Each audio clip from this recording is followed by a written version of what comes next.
नायक अखिल हेय प्रत्यनीक अखिल जगदाधार अनंत प्रेमारणो भगवान श्री अयोध्यानाथ श्री सीतारामचंद्र भगवान श्री हनुमान जी महाराज श्री सरयू मैया जिनकी सन्निधि में बैठ करके हम आप भगवान की कथा कहने और सुनने का सौभाग्य प्राप्त कर रहे हैं।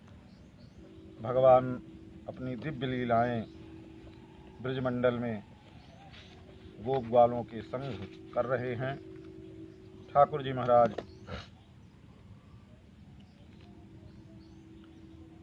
धेनुकासुर का उद्धार करके ठाकुर जी महाराज वृंदावन आए। मैया आदि ने ठाकुर जी को कलेव करा करके शयन करा दिया। श्री सुखदेव जी महाराज ठाकुर जी की दिव्य लीलाओं का वर्णन कर रहे हैं। कहते हैं कि अथ गावश्च गोपश्च निघातप पीडिताः दुष्टम जलम पपुस्तस्याः त्रसार्ताः विषदूषितम। ठाकुर जी महाराज गोप ग्वालों के साथ एक दिन गैया चराने के लिए गए। तो उस दिन साथ में जिस दिन कोई दुर्घटना होनी होती है उस दिन बलराम जी नहीं रहते। तो उस दिन दाऊ दादा नहीं गए थे। तो जितने भी गोप ग्वाल थे, इतनी गर्मी थी, एक तो गर्मी का दिन और बहुत तेज गर्मी लग रही थी। उस समय जेठ आषाढ़ के घाम तप रहे थे जैसे। तो गायों ने भी और जो गोप बालक थे वो प्यास के कारण जो हृद था जमुना जी से बना हुआ सौभरी हृद, उसमें गए। जमुना जी का जल जो भर गया था उसका जल पी लिया। जब उसका जल पी लिए तो सब के सब गोप ग्वाल जो है जमुना जी का जल पीने से सब के सब मर गए, गायें भी और गोप बालक भी। और उसका विषैला जल कितना था आप ये कल्पना कीजिए। उस कुंड का जो जल था, हृद का जो जल था, वो उबलता रहता था। हाँ, इतना विषैला था। तो कहते हैं कि अब भगवान ने उसको देखा और देख करके बहुत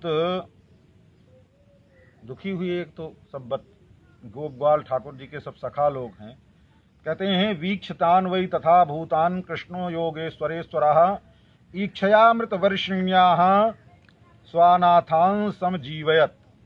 ठाकुर जी महाराज ने अमृत भरी, कुछ नहीं किया, न छुआ न कुछ नहीं, केवल अमृत भरी दृष्टि से गायों को और गोप बालों को देख लिया। और ठाकुर जी महाराज की दृष्टि मात्र से, अमृतमयी दृष्टि से ही वो गोप बालक भी और गायें भी सब जीवित हो गए। ते संप्रतीत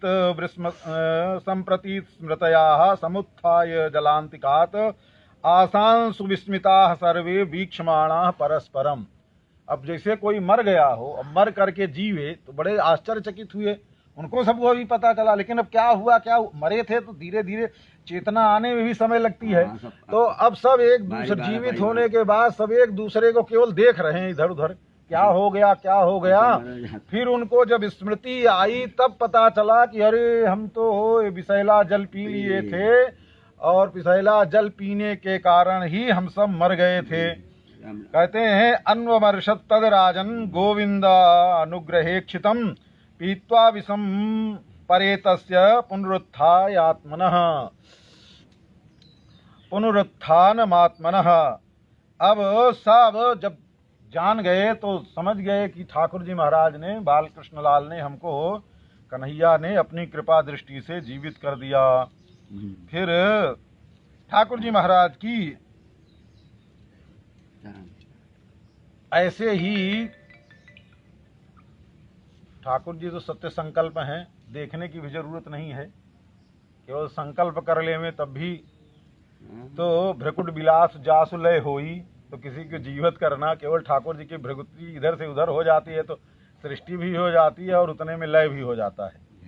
तो महापुरुष लोग कहते हैं कि जो ठाकुर जी महाराज ये सृष्टि का क्रम करते हैं वो क्या है, ठाकुर जी के नेत्र खुल जाते हैं तो सभी सृष्टियां प्रारंभ हो जाती, ब्रह्मा जी भी पैदा हो जाते हैं, सारी सृष्टि सोने लगती है। और जब ठाकुर जी महाराज नेत्र बंद कर लेते हैं तो सब प्रलय हो जाता है उसी समय। तो ठाकुर जी महाराज का सृष्टि और प्रलय का खेल इतना है कि ठाकुर जी आंख खोलते हैं सृष्टि हो जाती है, आंख बंद कर लेते हैं प्रलय हो जाता है, इतना है। ठाकुर जी को कुछ करने की जरूरत नहीं है। श्री सुखदेव जी महाराज कहते हैं, बिलो क्या दूषिताम कृष्णाम कृष्णा कृष्णा हीना विभु तस्त विशुद्धमन वीक्षण सर्पम तमदुवासयत। ठाकुर जी महाराज ने कृष्णा मतलब यमुना जी को दूषित देख करके, और वो कृष्ण अहिं कहते हैं, कृष्ण अहिना विभु, वो जो काली नाग है, अब उसको सुधारने के लिए ठाकुर जी महाराज ने मन बना लिया कि अब इसको यहाँ से निकाल करके ही यमुना जी को शुद्ध करना है। ठाकुर जी महाराज ने जब ऐसा सोच लिया तो परीक्षित जी प्रश्न करते हैं, प्रभु एक तो यमुना जी का अगाध जल किस प्रकार से वो इस जल में आ करके काली नाग रहने लगा, और महाराज इतने दिन से कितना समय बीत गया, युगों बीत गए महाराज, और ये इसमें रह रहा है। भगवान तो अत्यंत ब्रह्मन् भगवतस्तस्य भूम्नः स्वच्छंदवर्तिनः गोपालोदारचरितम कस्तृप्येतामृतम जुषन्। ठाकुर जी महाराज की उदार लीलाएं हैं और ठाकुर जी महाराज अपनी लीलाओं को अनेक प्रकार से प्रकट कर रहे हैं। जो ठाकुर जी की लीला है, इतनी दिव्य लीलाएं हैं, उन लीलाओं को सुन करके कौन ऐसा होगा जो तृप्त होगा। श्री सुखदेव जी महाराज कहते हैं कि काली नाग जो है यमुना जी के कुंड में रहता था, काली नाग का, और उसी में वो निवास करता है। कहते हैं कि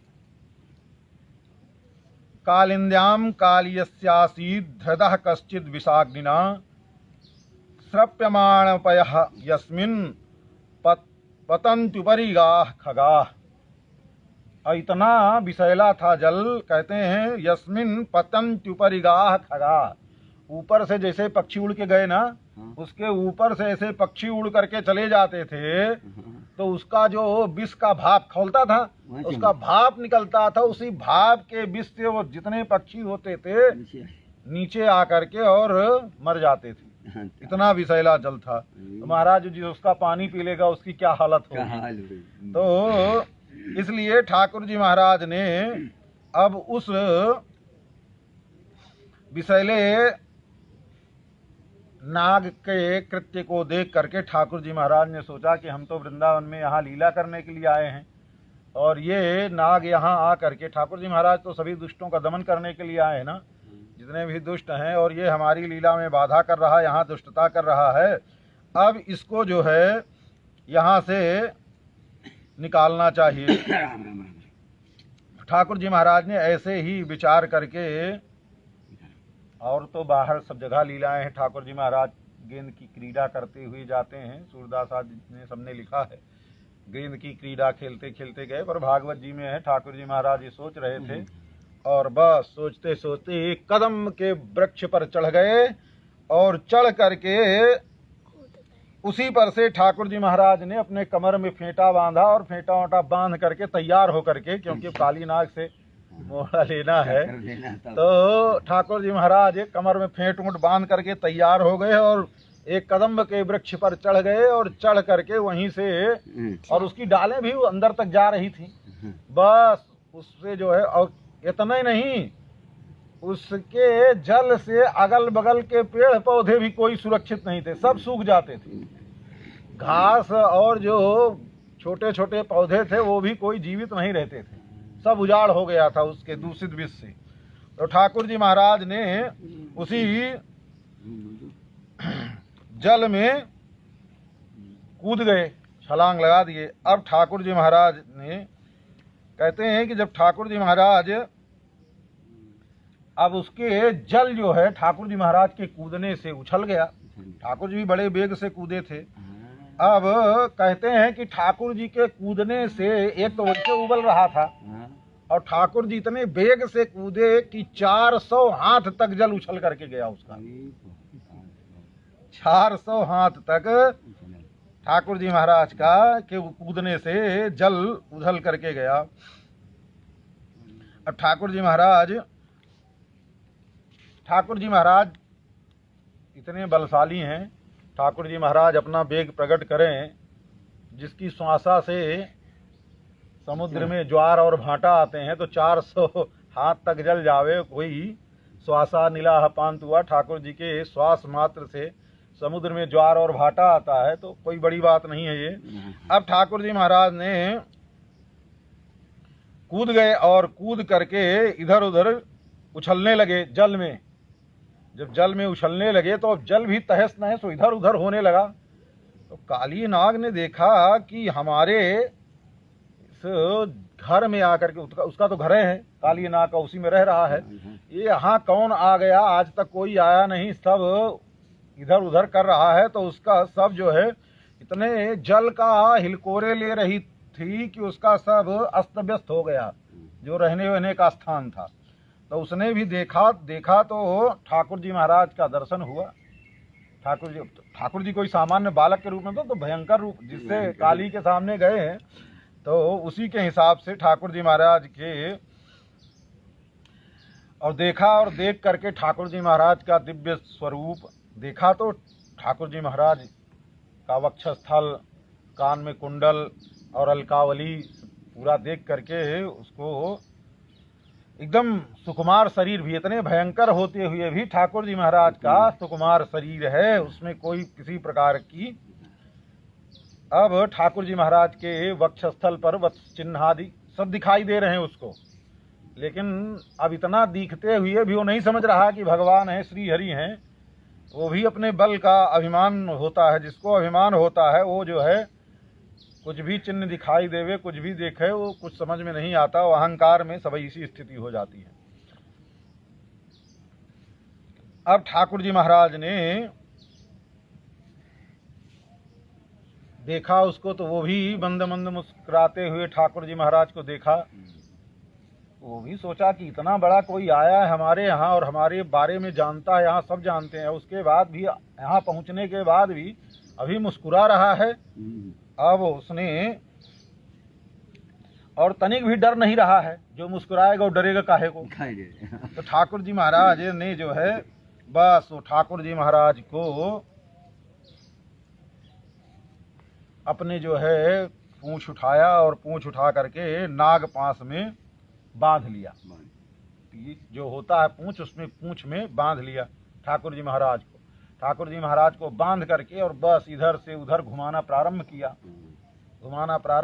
तो ठाकुर जी महाराज ही थोड़ी देर लीला करते हैं ना, जिसे ठाकुर जी महाराज लगा जैसे निश्चेष्ट हो गए, शरीर में प्राण नहीं, उसके जो है बांधने से, उसके विष के कारण ठाकुर जी शांत रहे। जब उसको लगा कि अब हमारा काम हो गया है, तब ठाकुर जी महाराज ने आँख खोला और देखा उसको। तो ठाकुर जी महाराज ने अब उसकी तरफ फिर देख करके मुस्कुराया, उसको फिर क्रोध आया। तो ठाकुर जी महाराज ने अपना शरीर फुलाना शुरू किया। हाँ, ठाकुर जी ने शरीर फुलाना किया। वो कस रहा था भाई, सांप जैसे कसता है अपने पूंछ में बांध करके, तो ठाकुर जी को कस रहा था। तो ठाकुर जी भी अपना शरीर फुलाना शुरू किया। जब ठाकुर जी फुलाना शुरू किए तो सांप की तो कुंडली होती है ना, जैसे स्प्रिंग सरीखे एक एक जुड़ी रहती है, तो हड्डी उसकी ऐसे होती है घुमावदार। अब एक एक टक टक टक टक करके टूटना प्रारंभ हो गई। जब वो टूटना प्रारंभ हो गई तो अब वो भी आश्चर्यचकित हो गया कि इतना ज्यादा कोई शक्तिशाली, इतना बलशाली कि हमारे कसने के बाद भी कोई अपना शरीर फुला रहा है और हमारी ताकत काम नहीं कर रही, हमारे अंग प्रत्यंग टूट रहे हैं। अब अंग प्रत्यंग उसके क्या हड्डियां ना है शरीर में जो है। तो अब इस प्रकार से ठाकुर जी महाराज इधर तो काली नाग से भिड़े हुए थे। ब्रजमंडल में अथ ब्रजे महोत्पाता त्रिविधा ह्याति दारुण उत्पेतुर्भुवि दिव्या दिव्यात्मन्य भय संकितः। अब ब्रजमंडल में अनेक प्रकार का अंधड़ चलने लगा, हवाएं चलने लगी, उत्पात होने लगा और अब अनेक प्रकार के अपशकुन होने लगे। तो सबने देखा कि अरे एकाएक अकस्मात ये क्या हो गया है। तो देख करके ताना लक्ष्य भयोद्विग्ना गोपा नंद पुरोगमा बिना रामेण गाह कृष्णम ज्ञात्वा चारयितुम गतम। आज नंद बाबा आदि ने देखा कि ये भय उत्पन्न हो गया, इतना उत्पात हो रहा है। आज कन्हैया बिना बलराम के गाय चराने गया है, इसीलिए लगता है कि कन्हैया का कुछ वहाँ कोई दुर्घटना हो गई है। तैर दुर्निमित्तैर निधनम मत्वा प्राप्त मतद्विदः। सब ने सोच लिया कि लगता है कि कन्हैया अकेले गया है और कन्हैया का वहाँ निधन हो गया है, इसीलिए दुनिया भर का उत्पात हो गया है। अब जितने भी आबाल वृद्ध वनिता सर्वेंगा पशुवृत्तया निर्जग्मुर गोकुला दीना कृष्ण दर्शन लालसा, सब के सब अब दौड़ पड़े ठाकुर जी महाराज को देखने के लिए कि ठाकुर जी क्या। और यहाँ ठाकुर जी महाराज जब कूद पड़े तो जितने गोप ग्वाल साथ के थे वो सब आ गए और सब आ करके देखा, अरे कन्हैया तो इस हृदय में कूद गया है, बहुत विषैला हृदय। गायें भी आ गई, बैल भी आ गए, जितने बछड़े थे वो सब आ गए और सब आ करके एक टक देख रहे हैं। लगता है जैसे किसी के शरीर में प्राण ही नहीं है, इतना ठाकुर जी से प्रेम करते हैं कि सब का जहाँ प्राण था वहीं स्थिर हो गए, निश्चेष्ट हो गए।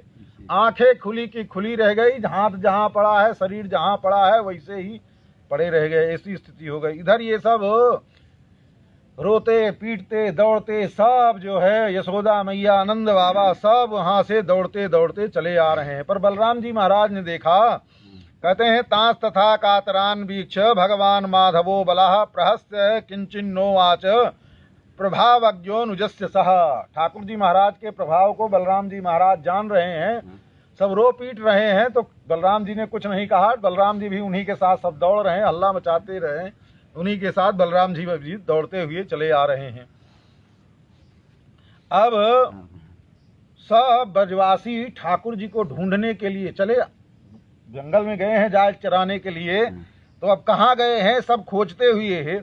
कहते हैं त्वे अन्वेषमाण दयिताम कृष्णम सूचितया पदैः भगवल्लक्षणैर्जग्मुः पदव्या यमुनास्तटम।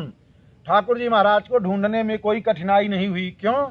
क्योंकि ठाकुर जी महाराज जिन जिन रास्ते से चले थे उन रास्ते पर ठाकुर जी महाराज के चरण थे और उन चरणों में जो चिन्ह है ठाकुर जी के, यव अंकुश आदि कमल आदि षटकोण आदि उनके चिन्ह बने हुए थे। उन्हीं को देखते देखते सब दौड़ते हुए पदव्या यमुना तटम, सब के सब यमुना जी के तट की ओर चलने लगे। जहाँ ठाकुर जी महाराज के पद चिन्ह दिखाई दे रहे हैं और उन्हीं पद चिन्हों को देखते हुए सब ब्रजवासी मैया यशोदा नंद बाबा सब चले जा रहे हैं।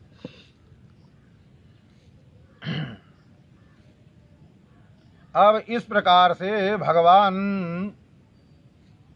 जब तक ये ब्रजवासी सब दौड़ते हुए जमुना जी के किनारे पहुंचे तो अब काली नाग ने ठाकुर जी महाराज को बांध रखा था अपने उसमें पूंछ से, और ठाकुर जी महाराज बंधे हुए बार बार नीचे ले जा रहा है, फिर ऊपर ले जा रहा है, ऊपर नीचे नीचे नीचे जल में कर रहा है। तो ठाकुर जी महाराज भी निश्चित थे उस समय।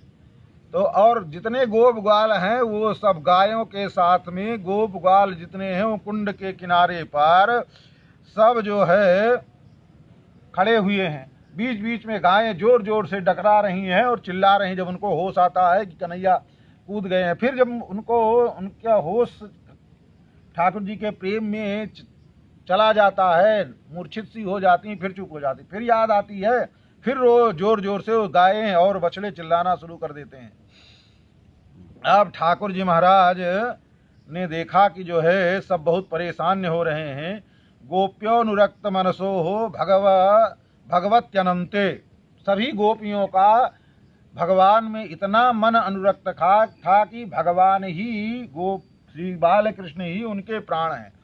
तो सब गोपियों ने देखा, सबको लगा कि अब हम जो है कूद जाएं कन्हैया के साथ ही। अब जब कन्हैया कूद गया तो हम बाहर रह करके क्या करेंगे। मैया यशोदा आदि सभी जो है कूदने के लिए उद्यत हो गए। उधर नंद बाबा आदि जो है सब जमुना जल, उसी जमुना जल में, विषैले जल में सब कूदने के लिए तैयार हो गए। जब तैयार हो गए तो कुछ गोपियां उनमें जो थीं भगवान के तत्व को समझती थीं, कुछ अच्छी हैं, ईश्वर भगवान के ऐश्वर्य को भी समझती हैं।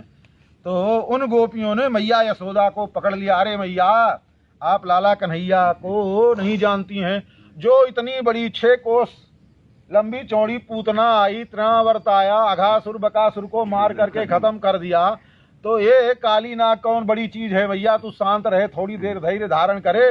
लाला कन्हैया का कोई कुछ बिगाड़ नहीं सकता है।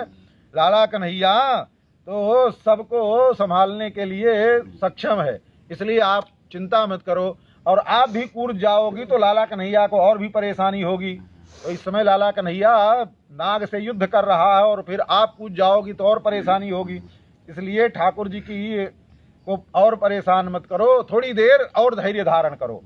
मैया ने सोचा कि गोपियां सही कह रही हैं, थोड़ी देर लाला, इतना विपत्ति आई, उन विपत्तियों से लाला निकल करके आ गया तो भगवान नारायण करेंगे तो इस काली नाग से भी लाला बच जाएगा। और नंद बाबा जितने बड़े बड़े गोप ग्वाल थे वो सब छलांग लगाने के लिए ही जा रहे थे, तब तक दाऊ दादा हाथ फैला करके पहुंच गए। बाबा ये क्या कर रहे हो, आप कन्हैया को नहीं जानते हो? गर्गाचार्य जी ने कहा था ना आपसे कि नारायण समो गुणी, भगवान नारायण के समान गुण वाला। अरे लाला कन्हैया खेल रहा है, थोड़ी देर नाग के साथ में खेलने दो उसको, आप परेशान मत हो। कहते हैं इस प्रकार से कृष्ण प्राणान निविशतो हो नंदादीन वीक्षतम हृदम प्रत्यधेशत स भगवान राम कृष्णानुभावित। भगवान बलराम जो है कृष्ण भगवान के भाव को और उनके प्रभाव को जानते हैं, इसलिए नंद बाबा आदि सबको रोक दिया और रोक करके सबको कहा देखो आप सब शांत हो जाओ। और शांत हो करके अभी तक आपने कन्हैया की कोई लीला देखी नहीं है, अब मौका मिला है तो यहीं देख लो लाला कन्हैया की लीला को। तो सबको शांत करके सबको बैठा दिए और भगवान अब जब अपना शरीर ठाकुर जी महाराज फुलाए तो उसका चट चट टूटने लगा कुंडली। जब कुंडली टूटने लगी तो वो भी परेशान होने लगा। अब जब टूटने लगी तो उसने अपनी पूंछ से छोड़ दिया और छोड़ करके अब वो अपने फणों से कन्हैया पर प्रहार करने लगा। तो ठाकुर जी महाराज अब नीचे ही जल फण के पास पहुंचे और ठाकुर जी पर प्रहार करता है। तो ठाकुर जी महाराज जितने प्रहार करता है उसी पर एक एक लात से ठोकर मारते हैं। ठाकुर जी जैसे वो अपने फन से मारता है, ठाकुर जी महाराज उछल करके और बस उसके फन पर चढ़ जाते और एक गमाका देते हैं। बस उसके पड़ने से वो बस उसका फन तो ऐसे लटक जाता एक ही मारने के बाद। सोचता है भैया एक बार थप्पड़ मारा था गरुण ने, उस थप्पड़ की याद अभी तक बनी है, ये तो उससे भी ज्यादा जोरदार है। अब की बार जो है थप्पड़ के प्रहार से ज्यादा ये लात का प्रहार पड़ रहा है और अब की बार तो फन ही टूट रहा है। लेकिन फिर भी जो अहंकार वाला व्यक्ति होता है सोचता है चलो एक बार और प्रयास करके देखें। तो 100 फन है ना उसके, सतही के शीर्षा है, 100 फन है। तो अब लड़ रहा है। ठाकुर जी महाराज ने देखा कि ये भी जो है, ठाकुर जी महाराज अब उछल उछल के उसके एक एक फन को जोरदारी से मारते हैं और 100 फन उसके जो है लटक गए। अब निश्चेष्ट हो गया।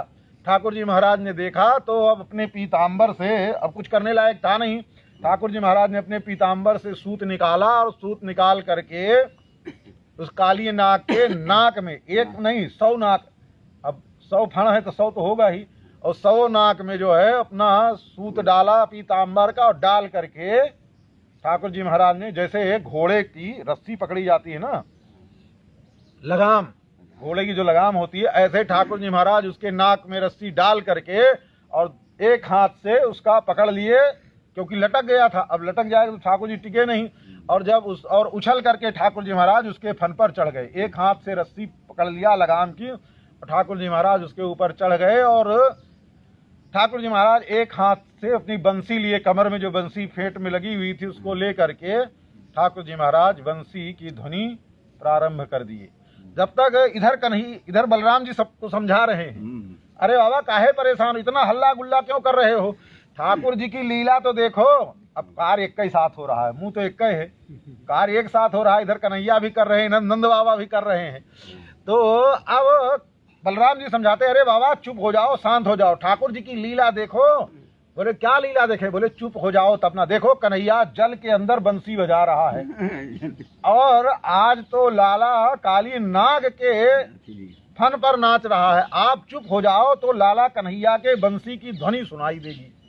सबने कहा आप चुप हो जाएं, सब एकदम शांत हो गए, इतना शांत हो गए महाराज की एक सुई भी गिरे तो छन्न की आवाज हो गई। ऐसा सब शांत भय तो ठाकुर जी तब तक बंसी रख लिए थे मुख पर और बंसी बजाना प्रारंभ किए। ठाकुर जी महाराज बंसी बजाना प्रारंभ किए और अब काली नाग को नाथ ही लिए थे, ऊपर जितने ऊपर खींच रहे हैं वो जल के बाहर निकल रहा है। ठाकुर जी महाराज उसको लगाम पकड़े हुए खींचते हुए ऊपर की तरफ चले आ रहे हैं। अब ठाकुर जी महाराज का जल से वो मयूर दिखाई दिया, मोर पक्ष सबसे ऊपर, वो थोड़ा सा हल्का हल्का मोर पक्ष दिखाई दिया, फिर ठाकुर जी का मुकुट, फिर अलकावली, फिर ठाकुर जी का मस्तक, फिर कान, मुखमंडल, अलकावली ठाकुर जी का, फिर धीरे धीरे धीरे धीरे ठाकुर जी महाराज जो है वो जल से उभरते हुए एक एक अंग प्रत्यंग, वक्षस्थल आदि, फिर ठाकुर जी की भुजाएं, सब ठाकुर जी महाराज बाहर आ गए। अब ठाकुर जी महाराज जब बाहर आ गए तो ठाकुर जी महाराज उस काली नाग के फण पर नाचना शुरू किए। तांडव गति मुंडन पर नाचत बनमाली, पम पम पग पग पटकत फम फम फम फनन ऊपर, बिम बिम बिम बिनती करत नाग बधू आली। अब ठाकुर जी महाराज अब नटराज हो गए, अब नटवर वेश धारण कर लिया ठाकुर जी महाराज ने और नाचना प्रारंभ कर दिया। जब ठाकुर जी महाराज एक हाथ से बंसी बजा रहे हैं, एक हाथ से वो पकड़े हुए हैं लगाम काली नाग की और बंसी बजा रहे हैं, देवता लोग आकाश मार्ग में खड़े थे।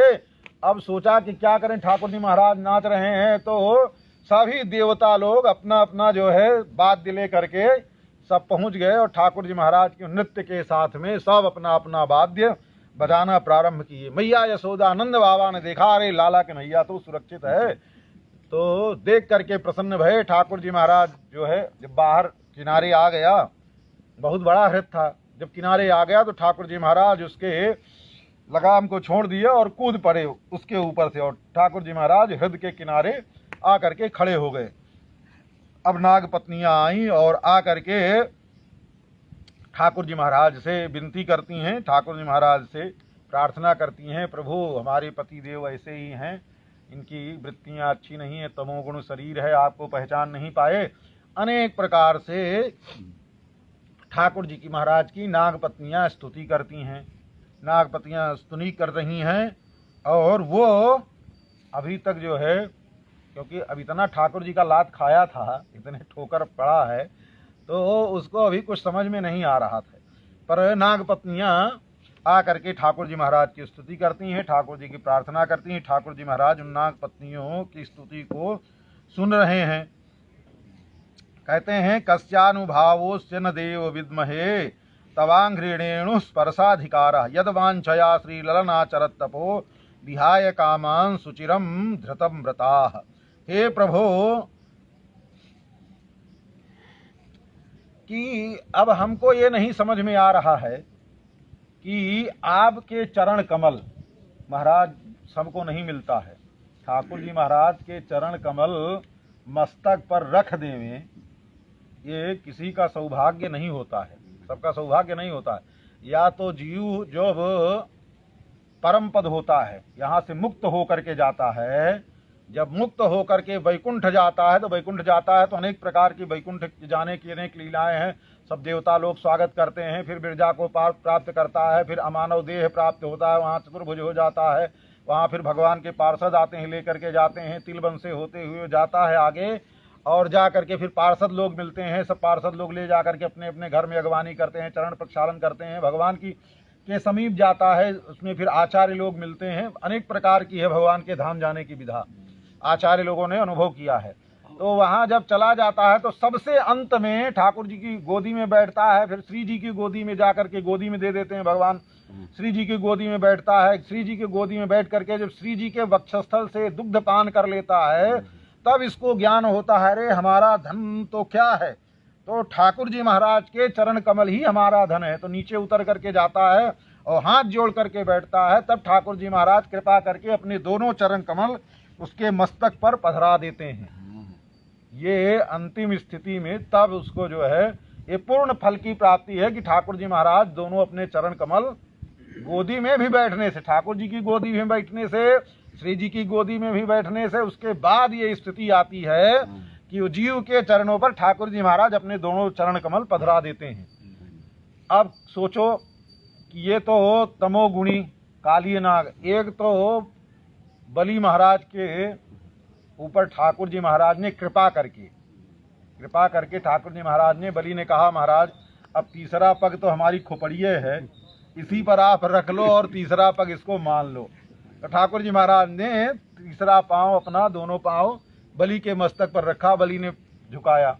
अब आज देखिए, चाहे जैसे दुष्टता के कारण हो, किसी भी कारण से ठाकुर जी महाराज के चरण कमल, और एक एक नहीं 100 फन पर ठाकुर जी महाराज उसके कूद कूद करके नृत्य कर रहे हैं, तो वो नाग पत्नियां कह रही हैं, हे प्रभु हम ये नहीं जानती हैं कि और ये इसका कौन से पुण्य का ये फल है, कौन से पुण्य का फल है प्रभु कि आपके चरण कमल, कहते हैं कस्यानुभावो स्य न देव विद्महे तवांघ्रि रेणु स्पर्शाधिकारः। हमको नहीं पता है महाराज कि इसके किस जन्म का और कौन सा पुण्य, कोई पुण्य हो ही नहीं सकता, ये तो आपकी कृपा है कि आपके चरण कमलों का इसको मिला। चरण कमल तवांघ्रि रेणु स्पर्शाधिकारः, आपके चरण कमलों का, यद वांछया श्री ललना चरत तपो, जिसकी इच्छा को लेकर के श्री लक्ष्मी जी भी बिल्व वन में निवास करती हैं और निवास करके वहाँ तपस्या कर रही हैं। वृंदावन में बिल्व वन है। बिल्व वन में जब ठाकुर जी महाराज वृंदावन में लीला करने लगे तो लक्ष्मी जी भी आई और आकर के देखा ब्रजमंडल की लीला को, तो ब्रजमंडल की लीला में कैसे सम्मिलित होंगे। तो श्री जी को लक्ष्मी जी भी सोची ये कोई सामान्य नहीं है, इसके लिए बहुत तप करना पड़ेगा। तो ब्रज की लीला में प्रवेश करने के लिए श्री जी भी बिल्व वन में बैठ करके तपस्या कर रही हैं।